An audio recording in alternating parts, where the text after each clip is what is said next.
The salary ordinance is a recommendation of the mayor. What is the basis for these increases, which range up to 12% on the maximums for certain positions? I can answer that.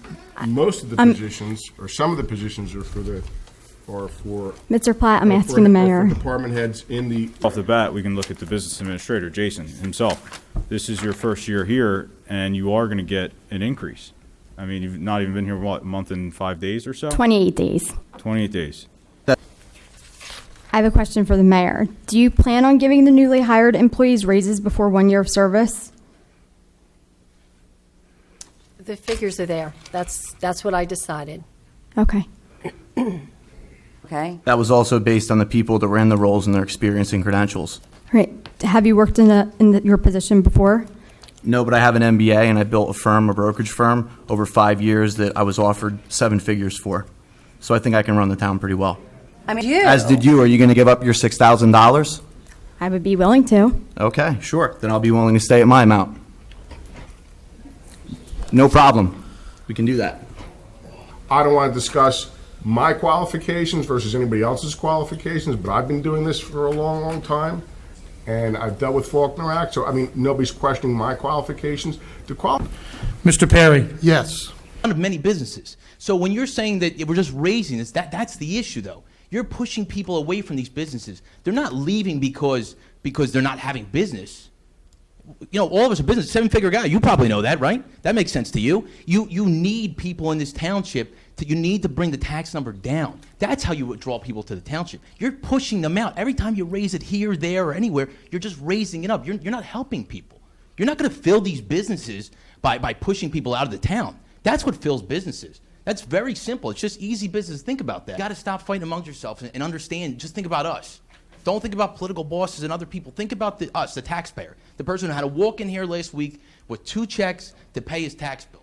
And it was a line, and there was a line of people standing there, and nobody had a smile.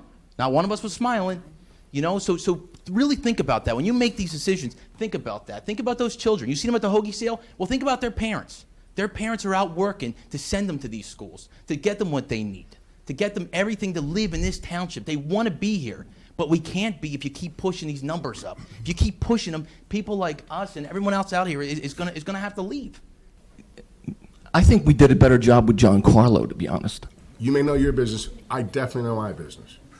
They said if taxes continue, they're going to take the business and move to Glassboro, move closer, someplace else. There's so much corruption. It's incredible.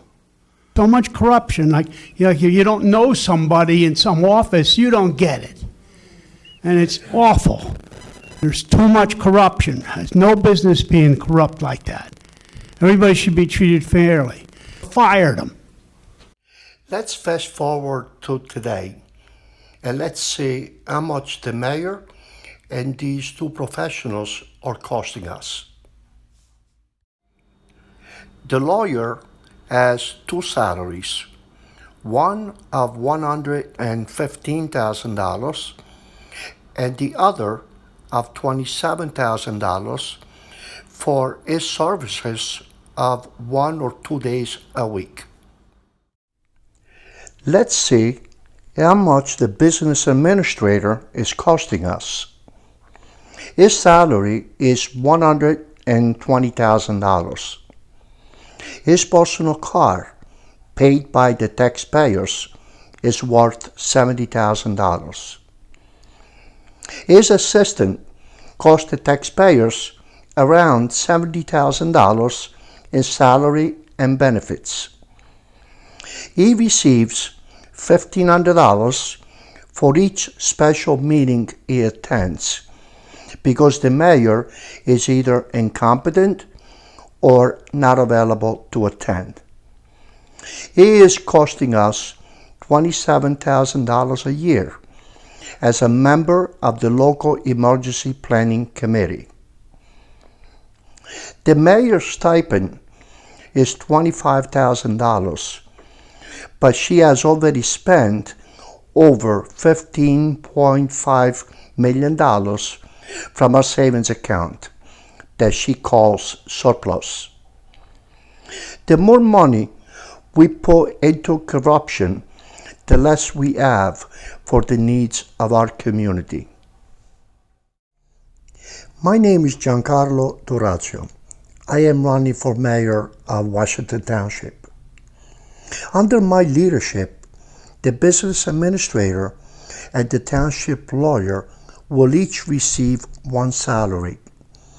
The rest of the money that they now receive will be better used for the needs of the community.